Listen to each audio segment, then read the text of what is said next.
Bonjour à toutes et à tous, c'est Émilie d'Astro Intuitive. Je vous retrouve aujourd'hui pour parler ensemble de la prochaine pleine lune qui aura lieu le 16 février 2022 et qui culminera dans le signe du Lion. On va voir pour cette culmination de lunaison quels sont les aspects les plus importants, quel est le sens qu'on peut leur donner et comment on peut profiter de ces énergies pour avancer. Voilà, avant de commencer cette vidéo, j'espère surtout que vous allez bien, que vous profitez de l'énergie printanière qui est en train d'arriver. C'est vrai que, vous voyez, pour nous le printemps, pour nous en tout cas en France, le printemps c'est au moment de l'équinoxe de printemps, quand justement le soleil passe le point vernal et rentre dans le signe du bélier. Mais dans la tradition asiatique ou dans la tradition celtique, le printemps est plutôt situé aux alentours du 1er février. Et c'est assez intéressant parce que je trouve qu'énergétiquement, il y a beaucoup de justesse par rapport à cette date. Parce qu'à partir du Nouvel An chinois et à partir de la fête d'Imbolc, on commence à sentir ces énergies printanières qui arrivent. Et je commence peut-être cette vidéo là-dessus. Mais c'est vrai que l'énergie printanière ouvre quelque chose, en tout cas marque un commencement de certaines situations, de certains même ressentis intérieurs, d'abord de manière assez fragile, de manière assez délicate, on va dire, hein, comme l'énergie du printemps, pour aller vers une intensification et voilà, qui culminera dans l'été. Donc voilà, on rentre tout doucement dans cette énergie printanière qui fait du bien, hein, qui est plaisante. Alors, maintenant parlons vraiment de cette pleine lune. Alors, cette pleine lune, elle active en fait l'axe Lion-Verseau. Donc on a un soleil sur les derniers degrés du signe du Verseau qui fait face à une lune en Lion. Ça culmine sur le 27e degré. Donc effectivement, si vous avez des planètes dans votre thème de naissance aux alentours du 27e degré de ces deux signes-là, mais également du Lion et du Scorpion et du Taureau, eh bien il est possible que vous soyez plus impacté par cette lunaison. Pour comprendre tout ça, on va peut-être revenir à ce que cherche à faire le Soleil quand il traverse le signe du Verseau. Donc là, on est vraiment sur la fin de ce processus, puisque au moment de la pleine lune, il restera 3 jours avant que le Soleil passe en Poisson. Quand le Soleil est dans le signe du Verseau, il cherche à ouvrir notre conscience, à éclairer, hein, c'est le Soleil, à éclairer ce qui concerne, je dirais, nos liens profonds, nos liens qui ne sont pas des liens amoureux, mais nos liens je dirais, de famille d'âme. Le Soleil en Verseau cherche à nous faire ressentir et comprendre quelles sont les personnes avec lesquelles nous vibrons sur la même fréquence. Je vous avais parlé lors de la précédente vidéo du lien entre le Verseau et son glyphe et son symbole astrologique qui représente une onde et le fait de se mettre de se rapprocher en tout cas des personnes avec qui on est sur la même longueur d'onde. Donc là, on a eu tout un mois quelque part pour expérimenter et ressentir eh bien, nos différentes relations et voir eh bien, où est-ce que je me sens sur la même, dans la même énergie, sur la même longueur d'onde, ou au contraire, est-ce que il est possible que ça ait été un mois où les différences semblaient plus importantes que d'habitude pour cette raison-là, parce que l'idée c'est de nous sensibiliser à une forme de reconnaissance, je dirais, entre les âmes. Ça, c'est le premier but hein, de ce signe-là du Verseau. Donc, ça peut être extrêmement réconfortant, extrêmement fertile. Et fertile aussi parce que finalement, aussi, quand on reconnaît quelqu'un et souvent, c'est des amis, c'est des personnes... c'est pas forcément hein, un amoureux ou une amoureuse, c'est des personnes autour de nous. Le fait d'avoir cette reconnaissance crée une reconnaissance intérieure pour soi, c'est-à-dire qu'on se comprend mieux dans nos origines, dans nos fondements, quand on reconnaît des personnes de qui on est proche. Ça, c'est le premier travail du Verseau. Le deuxième but de ce soleil Verseau, c'est que, eh bien, quand on se retrouve comme ça avec des personnes avec qui on vibre sur la même fréquence, souvent on a des missions communes, on a des buts, on a des choses à faire. Je pense que chaque âme a un rôle très précis avec une signature énergétique particulière qui lui permet de remplir certaines missions très particulières. Et le temps du Verseau, c'est aussi un moment de clarification par rapport à notre place dans le collectif, par rapport à notre mission d'âme, je dirais, ou à notre rôle d'âme. Et ça fait intervenir une forme de, je dirais, de projection. Il y a très souvent avec le Verseau quelque chose autour d'avoir des projets, de se voir faire quelque chose plus tard, en tout cas d'éveiller une forme de vision sur justement notre rôle et sur ce qu'on a à accomplir. Et comme je vous le disais, en règle générale, ça peut être vraiment un moi qui fait intervenir des personnes particulières qui nous ressemblent ou qui sont sur la même fréquence pour réaliser ces fameuses tâches. Donc, de mon point de vue, voilà, ce soleil Verseau, il cherche à nous relier à ceux qui nous ressemblent, à nous rassembler avec ceux qui nous ressemblent. Il cherche aussi à éveiller notre conscience de notre rôle et de notre mission par rapport au collectif. Et pour revenir sur cette histoire de mission, je pense qu'on a des missions de vie, il n'y en a pas qu'une. Je pense qu'on a une mission de vie personnelle par rapport à notre chemin évolutif d'âme en tant que nous-mêmes. Et on a une mission de vie orientée sur le collectif. Et voilà, le Verseau s'occupe principalement de la deuxième. Et enfin, dernier travail que cherche à faire ce soleil en Verseau, je vous parlais lors de la dernière vidéo du cerf-volant, ou en tout cas imaginez un tissu qu'on aurait lancé dans l'air quand il y a beaucoup de vent et qui flotte comme ça, léger. Le soleil en Verseau aussi cherche une forme, je dirais, de libération. De certaines contraintes ou de certaines choses qui ne sont plus alignées justement avec l'âme. Il peut y avoir des responsabilités, des contraintes qui sont juste à porter, hein, qui font partie du travail évolutif d'une personne à un moment donné. Et puis il y a des fois, il y a des carcans, il y a des obligations, des croyances aussi qu'on a construites et qui enferment et qui ne sont pas forcément alignées, je dirais, avec le plan de l'âme. Elles sont en résonance avec ce que l'ego a construit, mais voilà. Donc le soleil Verseau, il cherche aussi à faire ça, à faire sauter un petit peu certains conditionnements, certains carcans, certaines limites qui ne sont plus alignées. Donc c'est un mois vraiment très intéressant et très fertile. Donc là on est sur les 3 derniers jours de ce soleil en Verseau. Ça se termine et je voulais simplement revenir là-dessus, mais on a eu environ une semaine à 10 jours avant cette pleine lune, on a eu une conjonction du soleil, oui, à Saturne en Verseau.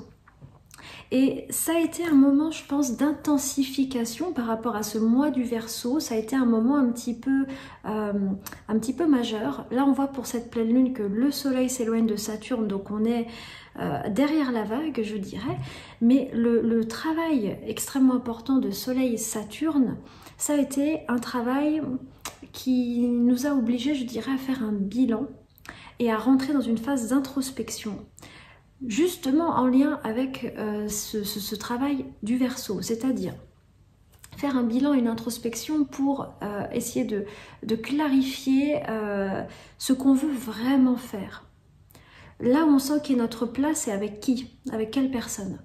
Là où on veut mettre notre énergie pour la suite. Là où on sent qu'est notre place dans le tableau collectif. Il y avait également avec Soleil-Saturne le fait de commencer, je dirais, à construire un projet d'avenir, de le faire naître dans la matière. Il y a aussi voilà, cette notion-là, quand Saturne est impliqué, il y a très souvent des choses qui se passent, c'est l'accoucheur, je trouve, dans la matière, il y a des choses qui prennent corps, qui prennent forme. Mais en tout cas, Soleil-Saturne est un moment qui peut être un peu complexe parfois, parce que je pense que le but profond de cette conjonction, c'est d'aller vers un alignement qui vient d'un bilan très profond qu'on aura fait. Mais parfois, ce bilan nous fait voir des choses difficiles, des choses qui ne nous plaisent pas, qui sont douloureuses en fait, ou voire même qui nous font voir certaines limites ou certaines choses qui nous dépassent et qui fait qu'on ne peut pas exactement modeler la réalité comme on le voudrait à l'intérieur.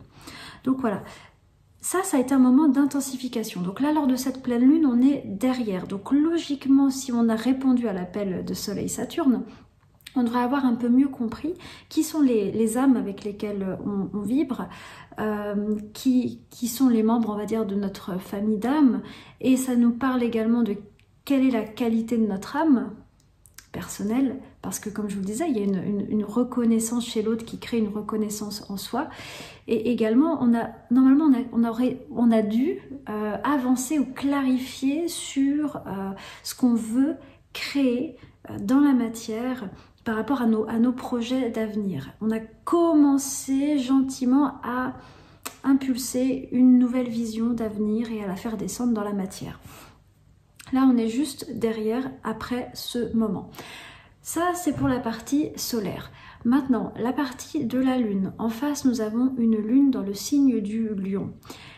Les pleines lunes sont toujours des moments d'équilibre. Ça, c'est quelque chose que je vous ai déjà dit. J'aime bien le voir comme ça. Les signes sont toujours excessifs. Ils sont porteurs d'une énergie totale et absolue. Comme chaque archétype finalement. Et le signe d'en face, lors de la pleine lune, c'est un moment de confrontation avec quelque chose d'opposé qui permet un équilibre. La lune dans le signe du Lion, la pleine lune dans le signe du Lion, elle vient mettre un focus sur l'énergie Lion. Or, l'énergie Lion, c'est une énergie de cœur. C'est une énergie qui n'est pas que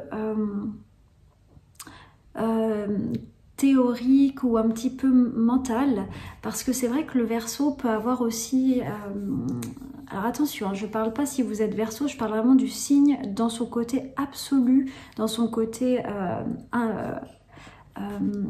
total, on va dire.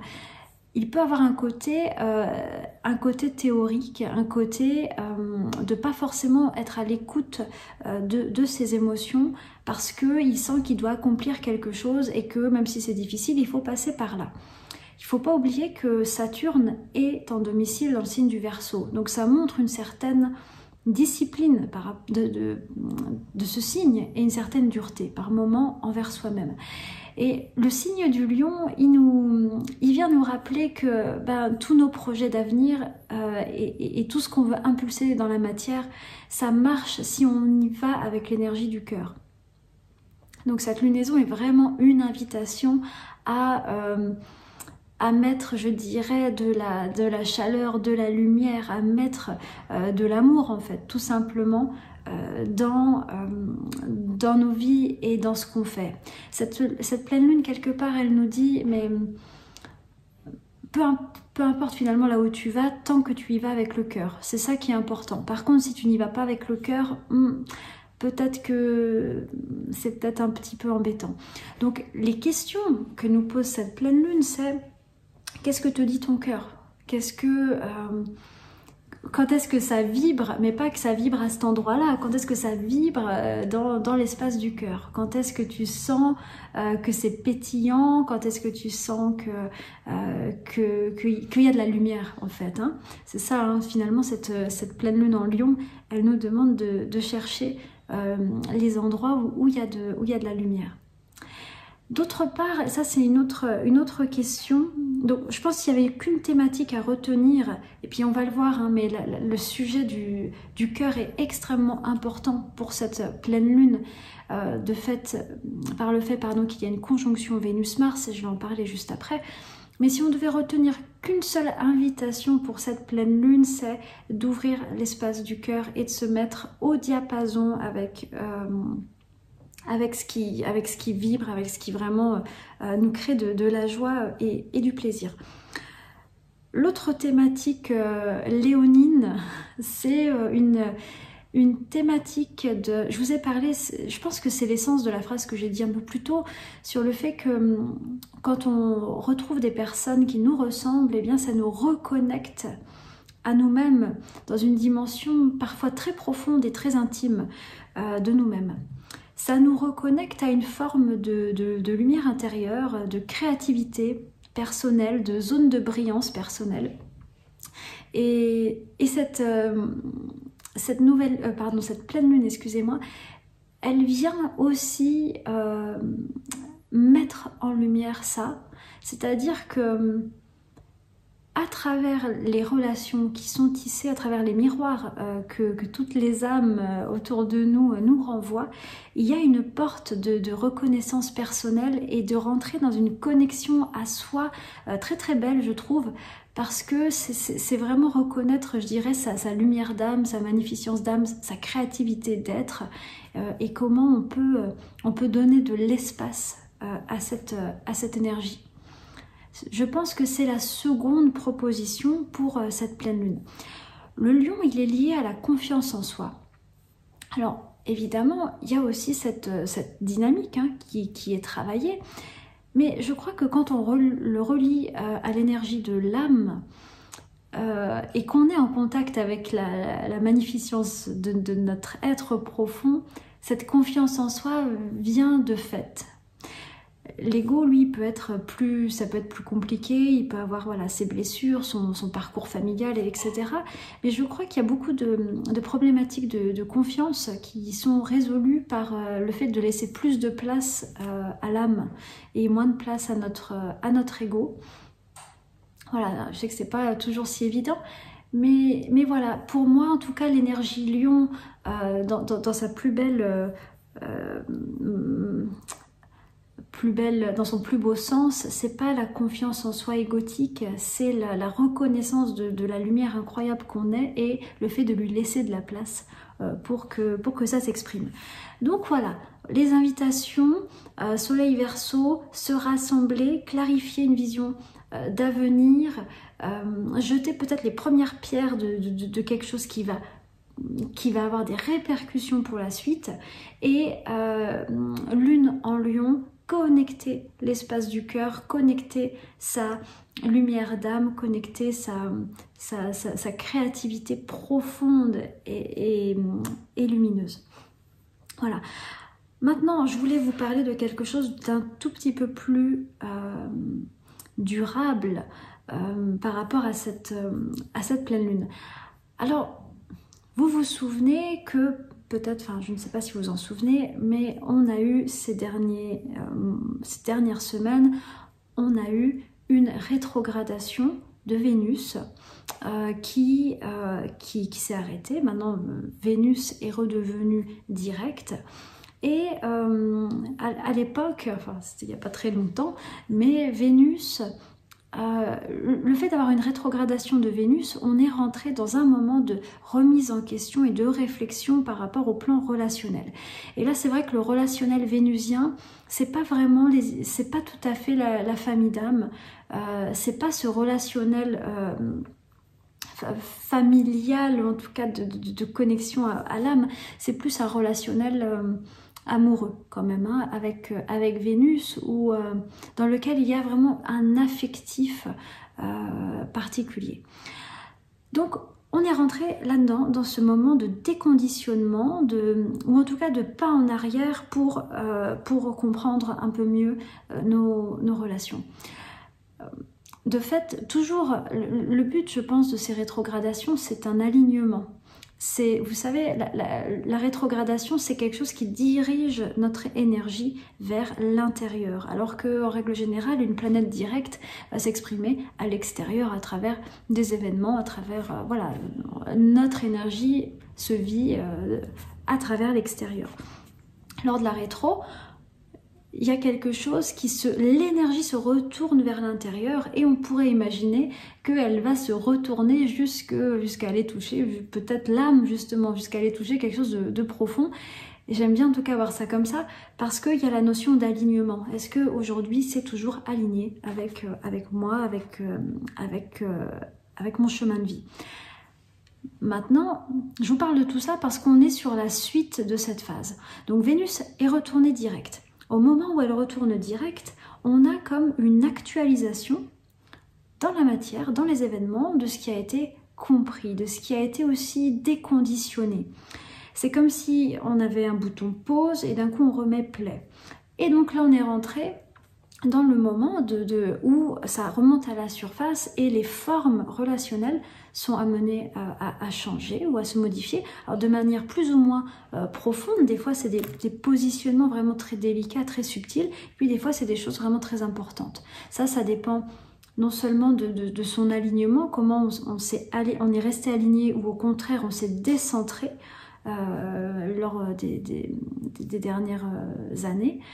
C'est aussi en lien avec certains timings relationnels liés au transit personnel de chacun. Là-dessus, on n'a pas tous forcément les mêmes timings. Maintenant, donc Vénus, en revenant direct, elle est toujours dans une course assez lente. Elle va plus, en tout cas elle semble aller plus doucement sur le zodiaque que d'habitude, et il s'avère que du coup Mars la rejoint. Et par le fait que Vénus soit en sortie de rétrogradation et qu'elle soit lente, c'est intéressant et important parce que cette conjonction Vénus-Mars va durer très longtemps. Elle est présente jusqu'à la mi-avril et de manière large est relayée par Jupiter et Neptune, dont je vais parler un peu après. On est jusqu'au début du mois de mai. Donc on a quelque chose de quand même extrêmement important, puisqu'il y a une règle en astrologie, c'est plus ça dure longtemps, plus c'est durable, plus c'est notable justement. Alors, le fait qu'on ait une conjonction Vénus-Mars en sortie de rétrogradation, c'est un peu interpellant parce qu'il y a comme quelque chose qui dit, voilà, je suis juste sortie de ce bilan et vraiment, il y a une force qui me met en mouvement de manière très puissante juste après. Il n'y a pas un grand temps, vous savez, des fois il y a un temps... il y a un temps pour intégrer, et là on n'a pas vraiment ce temps pour intégrer, on a comme une actualisation extrêmement rapide, extrêmement intense. Cette pleine lune d'ailleurs est le début, je dirais, d'un scénario qui se met dans la matière et qui va vraiment être dans une très très grande intensité dans 15 jours. Pourquoi? Parce que Vénus et Mars seront en conjonction à Pluton. Donc là, on est au maximum d'intensité planétaire au niveau relationnel amoureux. C'est vraiment un trio extrêmement intense.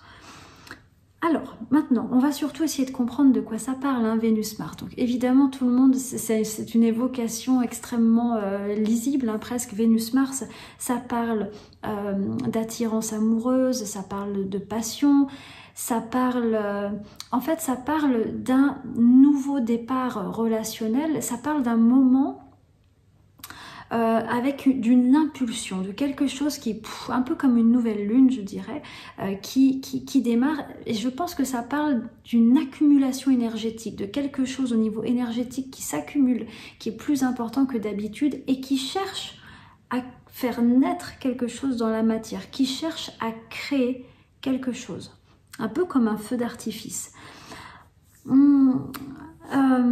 Maintenant, ce qui est intéressant, c'est que c'est un petit peu... Donc voilà, pardon, juste pour synthétiser ça, Vénus-Mars crée un moment avec une intensification sur le champ relationnel et le relationnel amoureux, et donc comme voilà une pile énergétique qui se charge, crée aussi un moment où la créativité personnelle ou avec d'autres personnes peut être plus importante en lien avec cette intensification énergétique.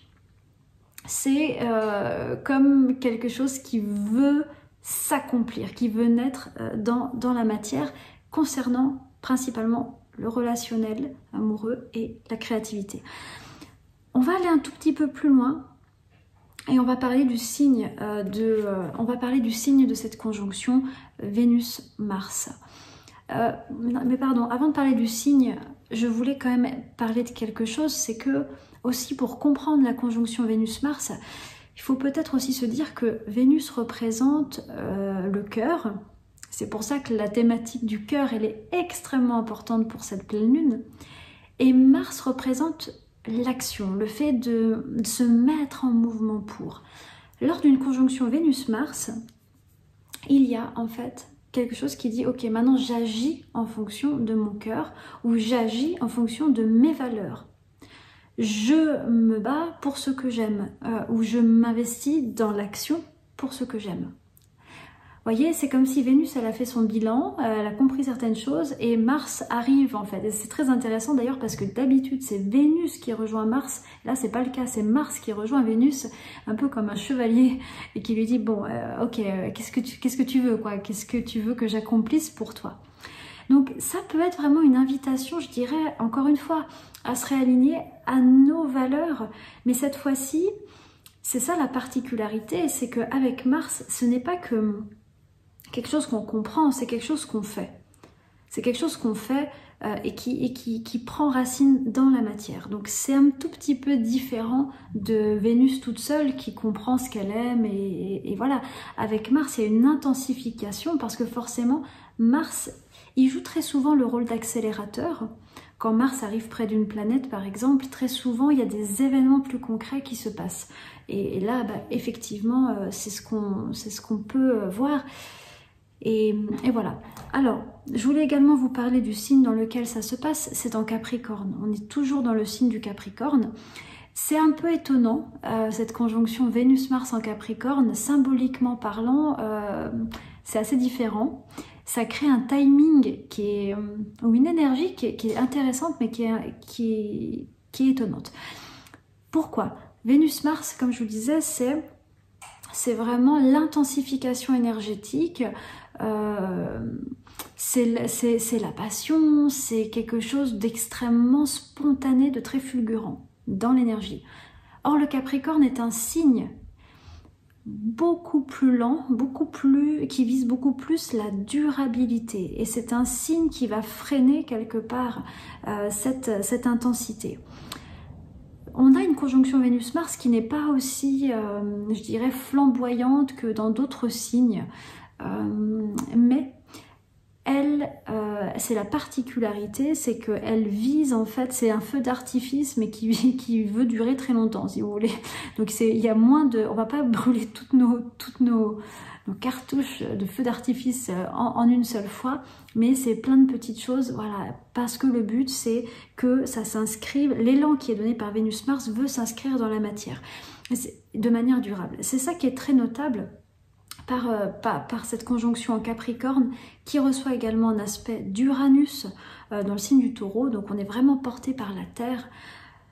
Ça nous parle quand même d'une impulsion lente mais durable. Ça nous parle également de choses qui se concrétisent dans la matière, qui prennent une forme. Alors ça c'est vraiment le propre des signes de terre. D'autre part, je dirais quand même aussi que la conjonction Vénus-Mars en Capricorne, et c'était le travail aussi de Vénus en Capricorne, il y a toujours, Capricorne si vous voulez, c'est le signe relié à Saturne. Qui dit Saturne dit sagesse, bilan, profondeur, maturité. Donc il y a vraiment aussi une réflexion, enfin il y a eu une réflexion de fond sur si je regarde avec sagesse certaines situations, qu'est-ce que j'en comprends, l'idée n'est pas de n'est pas de se précipiter dans quoi que ce soit, mais de trouver ce qui est vraiment juste et ce qui est vraiment ce que notre sagesse profonde veut. Hein, donc il y a cette impulsion-là dans une Vénus en Capricorne. Il y a une forme d'élitisme un petit peu dans le sens où on ne va pas forcément s'ouvrir à toutes les expériences qui pourraient se proposer, mais on va plutôt choisir celles qu'on ressent comme profondément justes. Voilà. Alors après, si on veut aller plus loin, ça c'est valable, hein, vraiment principalement je dirais dans le relationnel et également dans une impulsion créative. Maintenant, il est possible, cette conjonction Vénus-Mars se passe dans une maison astrologique dans votre thème de naissance. Vous pouvez regarder dans quelle maison tombe la conjonction Vénus-Mars, parce que c'est cet endroit-là, c'est cette maison qui va subir ou recevoir avec bonheur, je ne sais pas, une impulsion lente mais durable pour faire naître dans la matière ce qui résonne avec notre cœur. Je dirais ça comme ça. Voilà. Enfin, pas enfin, mais maintenant on va parler des planètes lentes, parce qu'on commence à avoir des aspects de planètes lentes vraiment très intéressants, vraiment très chouettes. Cette pleine lune, je pense qu'on est peut-être sur les premières phases de la conjonction Jupiter-Neptune. Et c'est vrai qu'en plus Jupiter est relié, est en sextile à Vénus-Mars, donc c'est un petit peu tout lié là en ce moment. Donc on a d'une part la conjonction Jupiter-Neptune qui commence à se former, et on a également Jupiter qui envoie un sextile à Uranus. Donc deux aspects de planètes lentes, Jupiter-Neptune, Jupiter-Uranus. Alors Jupiter-Neptune, c'est vraiment l'aspect de l'année 2022, c'est l'aspect le plus important, parce que Jupiter et Neptune sont chez eux dans le signe des poissons, et c'est donc ils sont à plein, ils fonctionnent à plein, et ce sont si vous voulez, c'est pas une déferlante, parce que on n'est pas là-dedans, mais c'est progressivement un adoucissement et un desserrement, un relâchement énergétique qui est en train de se produire. On avait le carré Saturne-Uranus qui a créé une énergie très cassante, très dure, très déshumanisée quelque part, toute l'année 2021, et on arrive sur quelque chose de beaucoup plus humain, humain, et qui cherche la justice, parce qu'il ne faut pas oublier que Jupiter c'est quand même le gardien de la justice, et quand il arrive comme ça, qu'il est fortement activé, comme c'est le cas, et ça sera vraiment le cas dans 15 jours quand le soleil sera en conjonction à Jupiter, eh bien il y a une notion aussi de remettre de la justice. S'il y a eu des injustices, il y a quelque chose qui remet de l'ordre, qui remet de la justice. Là, on est vraiment sur plutôt des énergies collectives. Alors, ça peut tout à fait être vécu à un niveau personnel. On peut ressentir la conjonction Jupiter-Neptune comme un moment où quelque chose de plus doux arrive pour nous, quelque chose qui nous reconnecte aussi spirituellement, qui nous reconnecte à notre humanité, à nos émotions, et qui nous fait du bien en fait, hein, et qui, comme si, voilà, on peut enfin un petit peu souffler, on peut enfin profiter, on peut se relâcher. Jupiter et Neptune, ce sont des énergies dilatées, et c'est pour ça aussi que ce sont très souvent des planètes qui sont liées à des mouvements collectifs, à des mouvements de foule, à des mouvements de masse. Et par exemple, c'est vrai que ce qui se passe actuellement avec les convois de la liberté, qui sont des manifestations collectives qui demandent un relâchement, et puis quelque chose aussi qui, comme si c'est la goutte d'eau qui fait déborder le vase, et voilà, et on lâche quoi quelque part, hein, avec une justice sociale très importante. Je pense que c'est vraiment relié à cette conjonction Jupiter-Neptune qui va s'intensifier pour arriver à son maximum de culmination au mois d'avril. Pour nous, c'est vraiment l'occasion de se relier à l'humain, se relier à notre spiritualité. Quand Jupiter est dans un signe, pendant un moment, le signe dans lequel il est non seulement accepté, mais en plus recherché par l'énergie collective. Donc quand Jupiter est en Poisson, c'est vraiment un moment où cette spiritualité, cette transcendance, cet humanisme qui peut être décrié, eh bien il est recherché, parce qu'on a été tellement loin dans une énergie dure et cassante que waouh, ça fait tellement de bien de se replonger dans ces énergies-là. Donc voilà, et on commence. Alors je sais pas, peut-être vous le ressentez déjà dans votre vie, cet adoucissement, waouh, cet assouplissement qui arrive, ça fait vraiment du bien. Et enfin, je vais finir sur cet aspect-là de Jupiter en sextile à Uranus. Ça, c'est un aspect qui, là pour le coup, Jupiter et Uranus, ils sont très copains. Ils sont très copains dans le sens où c'est deux planètes qui aiment le nouveau, qui aiment le changement et qui... Jupiter, lui, il aime quand les choses avancent, il veut toujours évoluer. C'est vraiment une planète moteur d'une forme d'évolution. Et quand Jupiter forme un transit, c'est comme si on nous dit, bon alors, c'est quoi pour toi la prochaine étape? Comment tu peux aller plus loin? Et Uranus, lui, c'est une planète qui veut qu'on avance, qui veut qu'on passe des mises à jour, qui veut qu'on voilà, qu'on change selon notre plan d'évolution.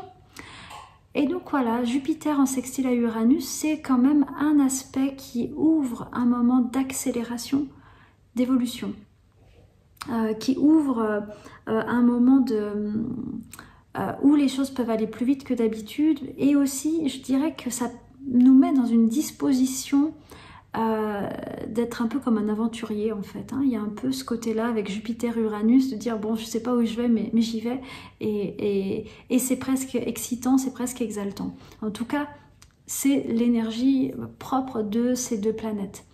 Donc, on voit hein, là au niveau collectif des énergies qui sortent de la torpeur, qui sortent de la dureté déjà par Jupiter-Neptune et qui sortent d'une forme d'immobilisme et de quelque chose qui bouge pas, qui tient par Jupiter-Uranus. Ça, c'est des forces qui peuvent être aussi vécues pour vous hein, à un plan individuel. C'est possible que du coup, on soit dans un moment d'accélération d'événements, mais qui, au bout du compte, crée une forme de liberté ou d'exaltation, ou comme une grande bouffée d'air et qui fait quand même qui fait du bien. Voilà, alors je vais m'arrêter là pour cette pleine lune. J'espère voilà, que ça vous aide à cerner un petit peu les énergies actuelles. Merci pour tous vos commentaires que je lis, merci beaucoup. Si vous aimez cette vidéo, eh bien n'hésitez pas à la partager. Et si vous voulez me retrouver, je suis sur le réseau MiWi. Voilà, je vous embrasse, à dans 15 jours, à bientôt.